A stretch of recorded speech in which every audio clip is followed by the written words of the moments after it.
Hello. Today I'm gonna talk about living. Living as the topic. And I'm just gonna, tell you what I think about it. Well, there's two I's in living. And I would appreciate if I could, keep two I's in my head because, I know I could live without one eye, but, that would just be called live, and I guess I like to live ing or something. So live is like the beginning and ing is like the end, because ing is always an ending. And so I call ing like the butt or something. It's like the little butt. Okay. So living is fun. I live on Earth. Oh. Where do you live? In a house? Yep. So, what's fun about living is that you're alive. And there's always a sunny day outside. And that constitutes living for me. The daytime. The nighttime, however, represents death time to me. And lately I've been contemplating this, and I realized that I have to add some pep to my nighttime. Okay, so I need to add some pep to my concept of death. And I am deciding to, not eat during the daytime and just drink. And during the nighttime is when I party, and I eat fruit and vegetables. So I just say I can eat as many as I want,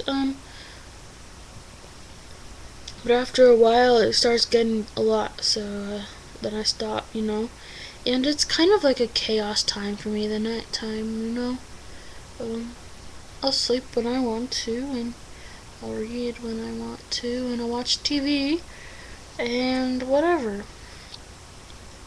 But we're talking about the daytime. Daytime is like the mask. It's like the beautiful woman. It's like the statue, a piece of art.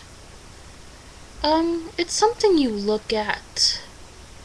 And it's not really something in depth. I believe that daytime is the skin over a huge body of water. And just looking at the skin itself is so relevant and beautiful that it's called daytime, and it's equal to the depths below. Just because it looks pretty, and probably because it reflects the sun and all sorts of stuff. So it looks like jewels. And so it's kind of like riches. Daytime, and I do feel much more alive naturally during the day. And I'm learning how to feel alive at night too.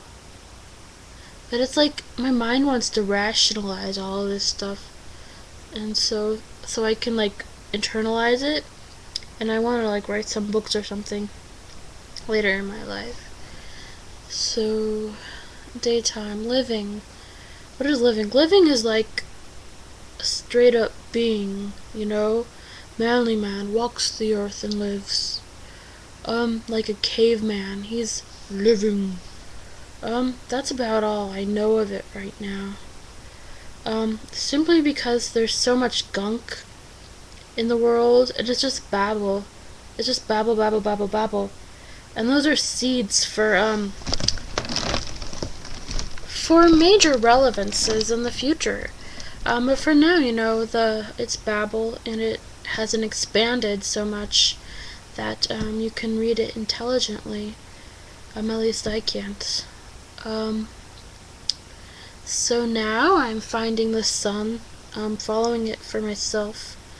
the sun is like the day. And so you can imagine how odd that seems when I think of, well, why should I be here at night, if I'm following the sun through the darkness? It's a weird metaphor.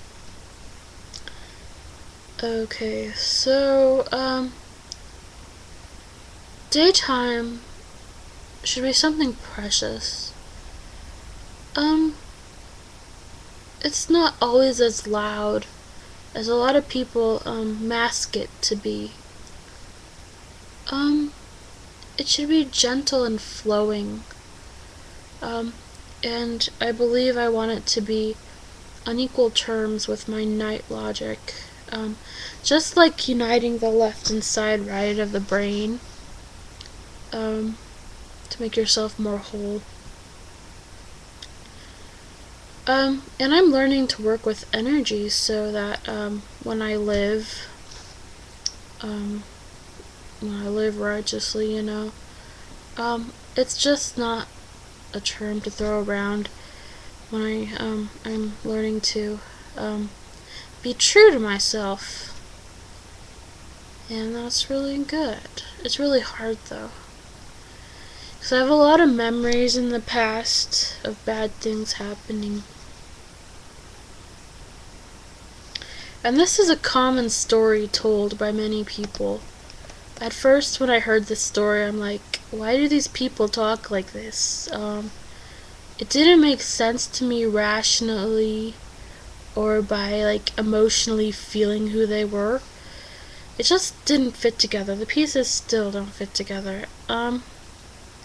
Yet here I am saying the exact same thing. And that's kind of what my spirit guide has told me to do. I follow the patterns of life.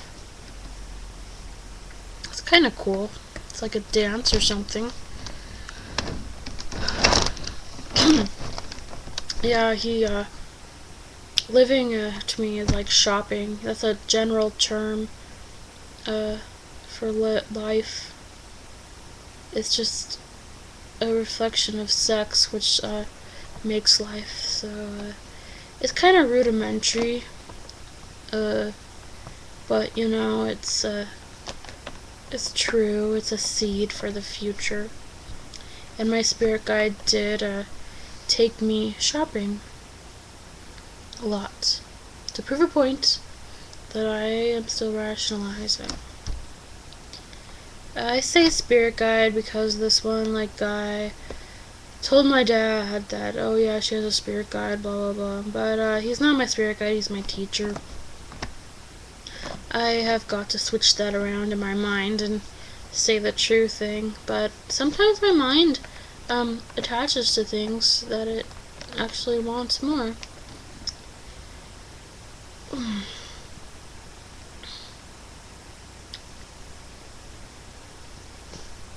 So life, really, I must be sad to be alive, because I don't feel good masking myself and being happy. I really feel that I've got to be worth it to be happy. I've got to clean out all the gunk. I've got to rationalize why there's war, why there's pain in the world, for me to feel whole, and that's life to me. I get really offended by people who are surface-like, or who I don't feel an in-depth relationship with. And I'm learning that about myself, because those people are the people that represent daytime living righteously man to me. And it's kind of a scary thought, but I know there's a lot more scary ones, and I choose this scary thought as a guide, a fearful guide to keep me away from things I shouldn't touch. A lot of people call them bimbos and whores, and I was called that a lot in junior high. I believe now that those terms should be holy in the future.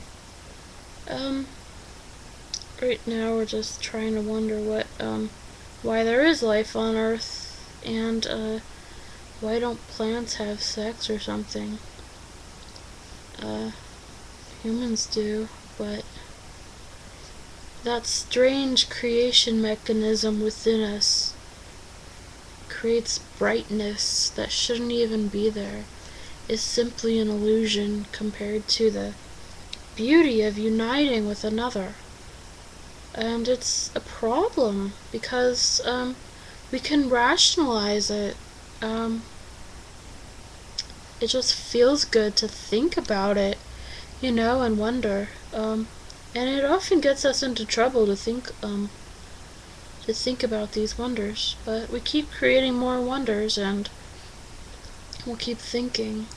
And as more spiritually realized people begin to think, better creations will abound in the world and guide others to think in ways that can round us about more wholly.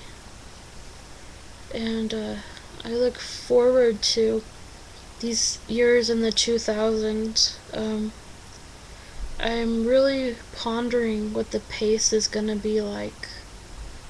If there's going to be some exponential growth, and if it's going to turn in a way that is extremely different from what we thought might happen.